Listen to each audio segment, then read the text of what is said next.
kulankan oo ahaa mid ay si wada jir u yeesheen gudoomiyaha gobolka Sool Cabdiqani Maxamuud Jiile cuqaal iyo wax garad ka soo jeeda deegaanada koonfurta gobolka Sool ayaa ujeedkiisu ahaa mid baaqayla dhaan loogu direeyay xukuumadda Soomaaliland hay'adaha dawliga iyo kuwa caalamiga ah inay gargaar degdeg ah la soo gaaraan dadkii hore uga barakacay dagaaladii ka dhacay deegaanada koonfurta gobolka Sool isla markaana hadda dib ugu soo laabtay deegaanadaasi sidoo kalena waxay sheegeen cuqaasha iyo wax garadkani in badiba dadkaasi aysan haysan hoy ay galaan iyo waxay quutaan ba waxaan leenahay marka ugu horeysa dadkaas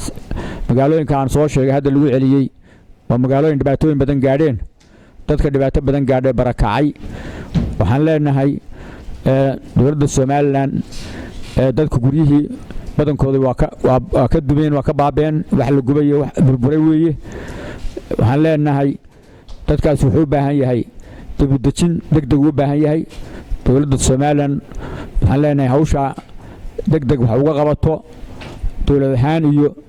hay'adaha caalamiga iyadoo la kaashanaysa waxaan leenahay si dadka dib u dejin loogu sameyn lahaa loogu soo gurman lahaa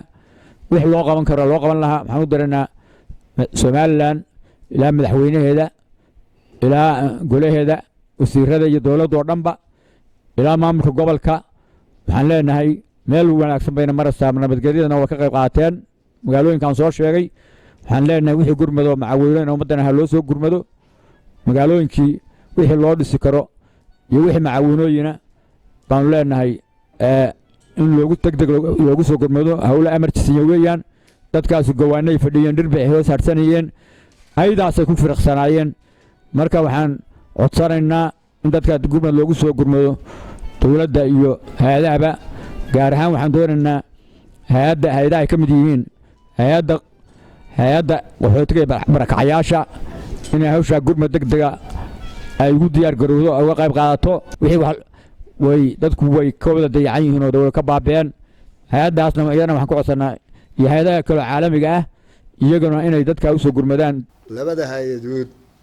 ee hay'adda qaxootiga iyo barakacayaasha hawshaas bartiinii bay taagan tahay maanta qaxootigii iyo barakacayaantii bay taagan tahay oo wax laydinka doonayaa inaad u soo degdegtaa hay'adda fooyinka iyo kaydka raashinka iyana waa bartiinii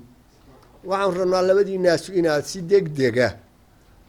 u soo dedejisaan wixii aad u awoodaan hay'adaha caalamiga ah waxaan rabnaa hawshaa hadday tahay guryo hadday tahay cunno hadday tahay dhaawac masiibooyin adag baa meesha ka dhacay inaad masooyooyinka gurmad adag oo isaga xil saartaan oo aanan anagu kicin karin dowladda wax badan bay ka qabatay nabadgelyada aad bay wax uga qabatay tan haatan la isugu soo celiyay aad bay uga qayb qaadatay kuwii horena aad bay uga qayb qaadatay laakiin wuxuu yidhi af macaanu ina raabiya waayatiin ma lehe koogaadayo gacantayaad in ku leeda gacantiina adag gacantiinu waa dambaysaa gacantiinu xagga gacanta yaad ku dambaysaa laakiin xaggii nabadgelyada si fiican baad wax uga qabateen gacanta fura oo dadka dhibaatooyinkaas u gaadheen u fura gacanta gabagabadina gudoomiyaha gobolka Sool Cabdiqani Maxamuud Jiile ayaa isaguna baaq wada jir ah oo ku adkeenayo hadalka waxgaradka iyo cuqaashan u diray xukuumadda Soomaaliland iyo hay'adaha caalamiga ah in gargaar degdeg ah la soo gaaraan dadkaasi danyarta ah laana oo idinka mahad celinaysaa iyo maamul gobolka waa sida aad u shaqaysana gacanta aad uga sii nabadda uguna heliseen dadkiini inay nabad helaan ayati wanaagsan ku noolaadaan waana mid runtii miisaanka xasanaadka idin gelisa aakhiradiina adduunkiinaba indhiga qubanaya la joojiyo runtii codsigan saaka noola timaadeen iyo baaqan haddaanu dowladnaha ahaanay oo idinka guddoonay waana u gudboonaa dowladda dhexe sida aad sheegteen hay'adaha ku shaqada leh runtii inay ummadda wax u qabtaan anna sidoo kale baaq baan hawada u marinayaa qoraalna u diri doonaa insha Allah hay'adda qaxootiga iyo barakacayaasha jamhuuriyadda Soomaaliland oo Cabdiqani Xinif ka yahay gudoomiyaha waxaan leeyahay shaqadiina maanta la joogaa inaad degdeg uga soo jawaabtaan hawsha ummadana aad degdeg u soo gaadhaan meesha barakac baasan baa ka dhacay dhibaatooyin baa ka dhacay deegaanadii guriyihii way gubteen indhaheegan ku soo aragnay runtii meel la isugu noqdo oo imika dadka ku noqday weeye deegaan iyo agabna ma haystaan dadkaas hay-adda kaydka hortaga aafooyinka kaydka raashinka ee Narfor Faysal Cali Sheekh iyadana waxaan leeyahay runtii gargaar degdeg ah looga baahan yahay inay raashin degdeg ah meesha geyso dhibaatooyinka halkaas soo gaaray dadkaan ay degdeg uga soo jawaabto runtii sallallahu socotaan wasaaradda arrimaha gudaha uu wasiirka ka yahay Maxamed Kaahin oo mahadcelinaya wasiirka runtii si wanaagsan ayay iyadu shaqadeedu uga soo baxday ciidamada qaranka ee Jamhuuriyadda Soomaaliya noocyada kala duwan oo mahadcelinaya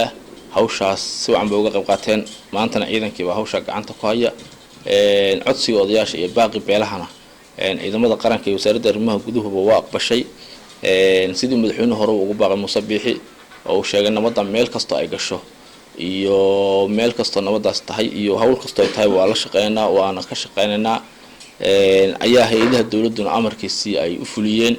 Walibaan Axmed Ciise Libaan Qaran Somni TV la sacanod